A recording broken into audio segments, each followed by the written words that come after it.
Good morning, comic book fans. Welcome back to Comics in 5 Minutes. I'm your ever Shorty. Today, we're going to take a little look at the Cult of the Lamb. Now, it's worth doing a little bit of backstory on me, personally, for this. Simply because I really like Alex Pack-Nadal. I can't say I've been following him for, decades or like that. I'm not one of these people who, owned his very first releases, unless his first release was for TKO Comics. But that's when I first paid attention to him, and I've liked him ever since. Everything he's put out has been fantastic. Doesn't necessarily mean I'm going to jump on board with everything, particularly when it is a licensed product. I think sometimes you can really get something great out of them, but I always tend to stay on the fence a little bit, and I wasn't even fully on the fence with this one. I mean, Danny Warren Johnson doing Transformers. I know who the Transformers are. I'm a child of the 80s. I literally grew up with that kind of thing, and DWJ is absolutely fantastic, so yes, I was 50-50, and I'm glad I went for it. But then you've got Ram V and Dan Waters doing Creature of the Black Lagoon Lives. And Ram V is one of my all-time favourite writers. Dan Waters is spectacular.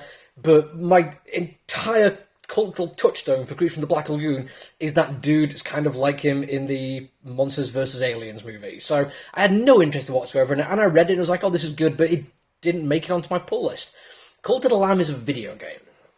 There begins and ends everything I know about Cult of the Lamb. I have not played the game. I've not even seen a trailer for it. I honestly couldn't really tell you the plot, the world, even the art style. I have a vague idea of it, but nothing absolutely solid. So, knowing so little about it, I was very much not on the fence with this one. It was more a case of, I'll read it and see if it's interesting. Not read it and see if I'm going to go absolutely crazy on it. So I read it, and I put it on my pull list. It's fantastic. And there's a couple of reasons for that. First off, we can talk about the artwork. It is brilliant. Troy Little does an absolutely fantastic job at this. Mostly because he managed to do creepy cute in a way that I really like. And I've liked creepy cute for a long time. I mean, again, going back to the 90s, really, when I got into comic books in a big bad way, people like Yonan Vasquez and Robert Dirge were doing this spectacularly. And there's been a bit of resurgence recently, stuff like Feral Beneath the Trees and Dwellings. And some of them have landed for me and some haven't. And it's genuinely taken me a while to figure out exactly why some work and some don't. And this is a personal taste thing, so don't put too much weight on this unless it also appeals to you in a certain way. But I figured it's down to the violence.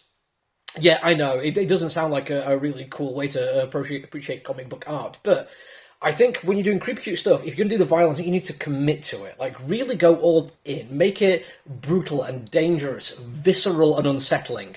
If you're not going to do that, then it just looks like all you're doing is taking Pixar's animation style and making it a bit weird.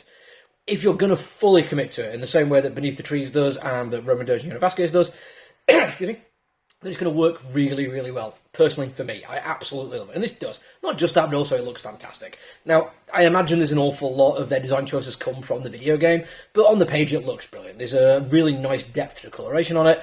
The character designs are really cool in the two-dimensional world we have here. And also, there's a few times where they use POV to show some really cool changes in scale, which it's just great visual design. And it's also fun. It flows really nicely. The story works panel to panel in a way that I really appreciate. Mostly down to the writing, though, for a couple of reasons. Number one, characters are brilliant. They don't get much time because there's quite a lot of lore to be dropped here, but every single character is brilliant, and it's captivating. I want to know what happens to them as this carries on. I think all of them have been really well created, not just visually, but also in terms of their dialogue and how they act within the world. It's just spectacular. It is the actual writing of the world, though, which really hooked me in. Not only do I really care about the story, and it is very Moorish, I want to know what's going to happen with it, it also had a bit of a challenge of somebody who's never played the game, in case I haven't mentioned this before, but also people who may have done. Do you info dump everything so people can just flick through it if they don't care? Do you ignore it? Do you go fully just weird and tell stories have to be set in the world and ignore the plot of the game? Or do you info dump in a way which is going to be overwhelming? Pack-Nadal manages to info dump in a way which is brilliant. A lot of the world comes through storytelling. It's very much a show don't tell kind of thing, and when he does tell, it's done really effectively. There is narration, but there's also dialogue, and everything we need to know comes across really effectively through that. The world sounds amazing and creepy and wonderful, and I want to know what other stories you can tell in it. I'm curious if we're going to keep to the story of the video game, which I'm assuming this is. Please correct me if I'm wrong.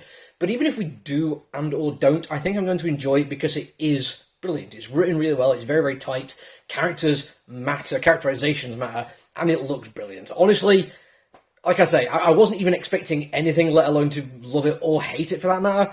fact that I love it, just a testament to how cool this is. Anyway, that's it for this one. There's quite a lot out this week, so I'm going to do my best to get through as many as I can. Apologies if I miss anything. If you don't want to miss any of these videos, make sure to do the social media thing. Until I see you all again, though, look after each other, everyone. Stay safe. Bye.